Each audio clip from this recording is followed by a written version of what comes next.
Hey guys, do you remember the Gringo Papi special by Brendan Schaub? The really great 30-minute special that came out? A little bit less than 30 minutes, but it was a big hit apparently, according to Brendan.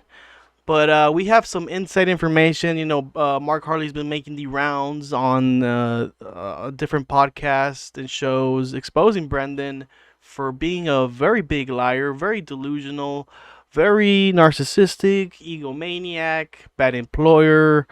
Let's go to Mark Harley and let's see what he says about the Gringo Poppy and how he felt, how Brennan felt that it did, and how he kind of manipulated the views. Apparently, from Mark Harley, according to Mark Harley, Brennan bought views so it can boost up his view count, so it could seem more impressive than it actually was because he is quite a sensitive person. He doesn't he you know what he says. You know what he says? You know what Brendan says, right? He says he's a numbers guy, right? Again, I'm a numbers guy.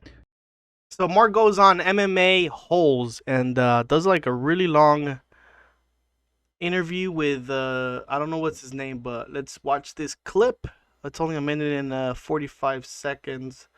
42 seconds, I mean. Judge the number somehow like, oh, I got a million views. You always brag, oh, it's almost at 2 million views. No, it's not. It's at 1.6 million views. And also like, 300 to 400,000 views are paid for. And you know what that does to your channel? I don't know if you know anything about the algorithm and how buying followers and views fucks you up, but it fucked his whole channel because then the algorithm's like, wait, who's watching this? Like, all these people from Pakistan and Eastern Europe or whatever, like it doesn't give you any information about who your real viewership is, and they don't watch any of your other stuff. So it's really like that's what ends up suppressing your channel. So he made this huge mistake just to get to 1 million views so he could have the celebration and see it as like a fuck you to the haters that he got 1 million views. Oof. And like, record numbers of downvotes. But the thing, here's one little insight is he goes, man, I thought I was going to do theaters after this. And like I thought that was gonna like elevate me to the next level. Like he was like really confused as to why the Gringo Poppy didn't launch him to like doing theater tours. And it's like, okay, so like why did you take that for granted? And his agents, by the way, were like, it's not ready yet. Don't put out like don't even film it. That's what they said. Like it wasn't like they looked at the special and said don't release it. They said your set isn't ready to film. Like, I think you should wait. He's like, no, I'm not going to fucking wait. Like, I've been doing the same jokes for 3 years. And it's like, well, okay, been doing the same jokes for whatever, however long, but like, have they gotten any better? Have you looked at them? Have you watched a video of them? Have you added tags or punchlines to anything? Have you tightened it up? Have you taken out superfluous words? I don't think those things cross his mind. I've never seen him actually review footage of his own stand-up other than to okay it for posting to social media. Wow. So, I mean, that could explain a lot why he put it on YouTube because you know how he was saying before, he was saying that there were people trying to buy his special. I think it was all BS at that point because he said that somebody was, but he didn't really say who was trying to buy his special. But we can, pretty much kind of confirm now that nobody wanted his special and he had to put it on YouTube because it wasn't ready. I'm pretty sure a lot of people saw his special. Like, I mean, why didn't he put it on Showtime like last time? What did Showtime say? Oh, you only got 25 minutes?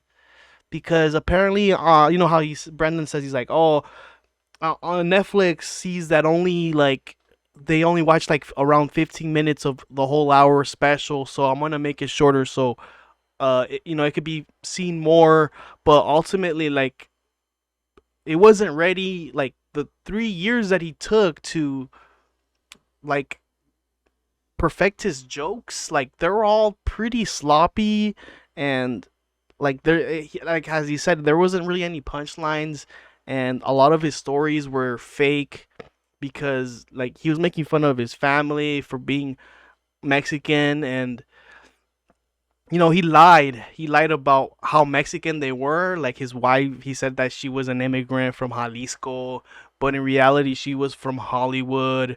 I don't mean like Taco Bell Mexican. No. I'm talking Guadalajara. Born and raised. Came to the States 10 years ago. Illegally Mexican. The real deal, Holyfield.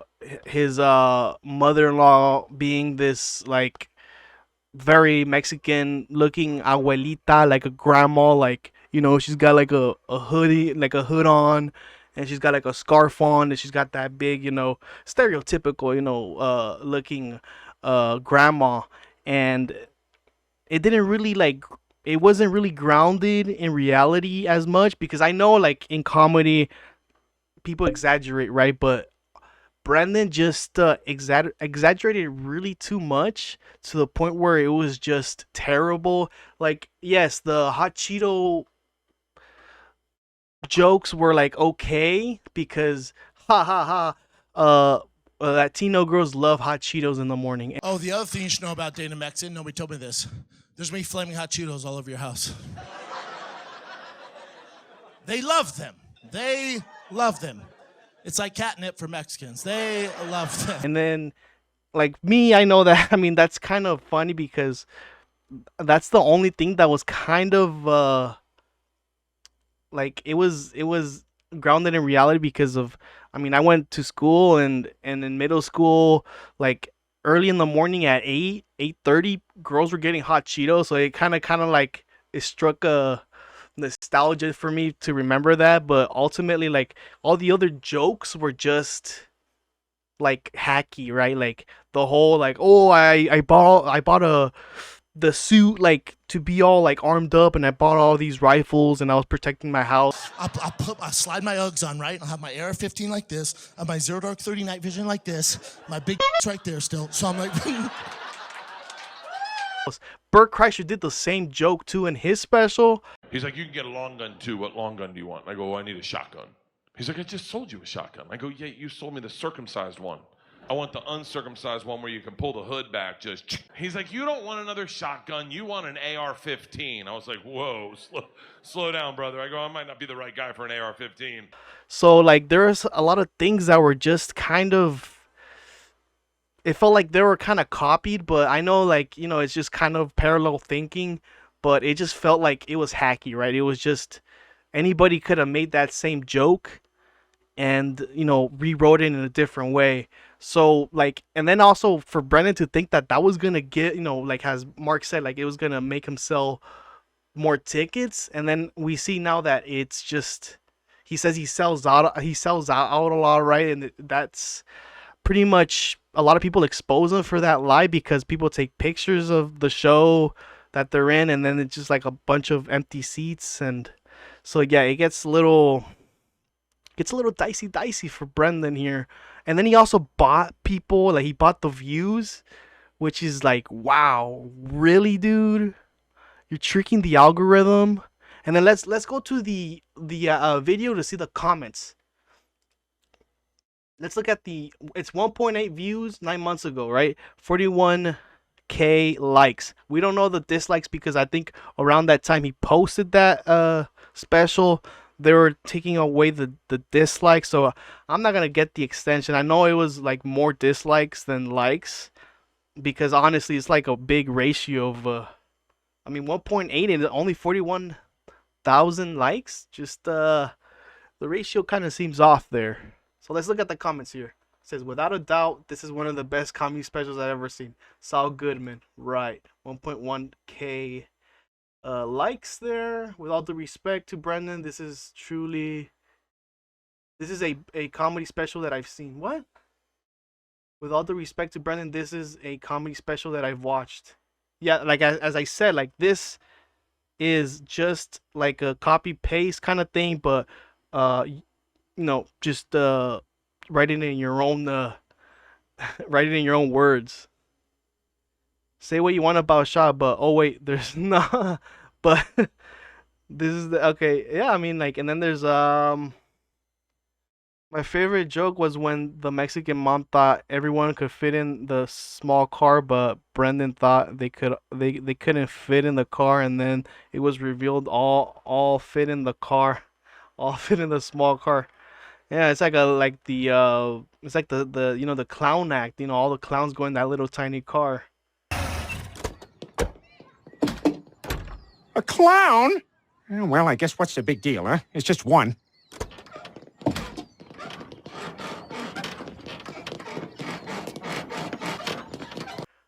His timing is excellent. He knows when to take breaks so the cringe wears off. Yep. This is also another thing that he did is like a lot of people don't like it when you laugh at your own jokes, right? Because you as you know a comic always they practice, right? So like they're telling it all the time. I'm pretty sure eventually the whole it's not new to you anymore. So why are you gonna laugh and then take a pause? It's like you wasted you wasted like probably like 5 minutes of laughing with the crowd than actually making another joke. Sorry, man. I love that.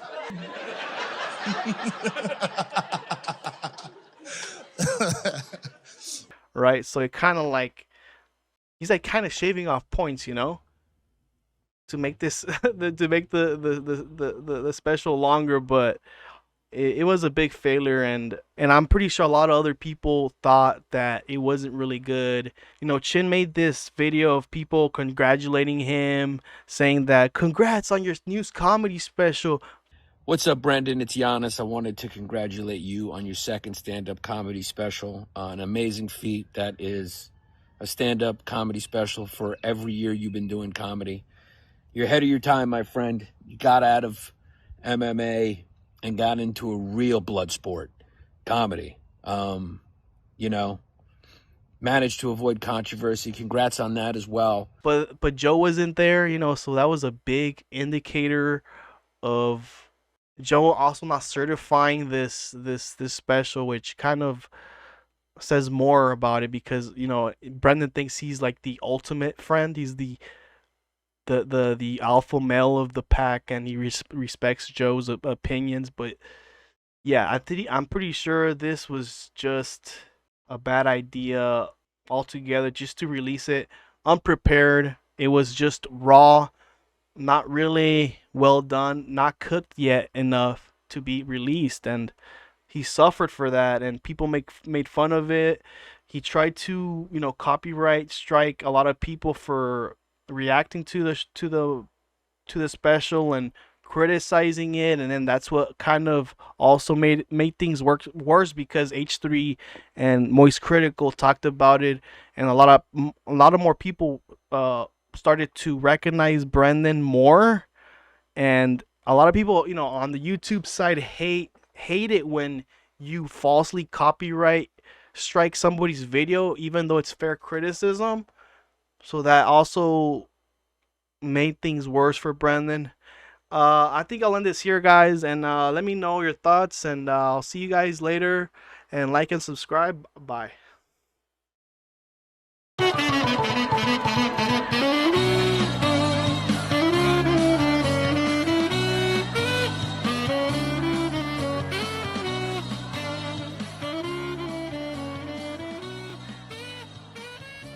Managed to avoid controversy. Congrats on that as well.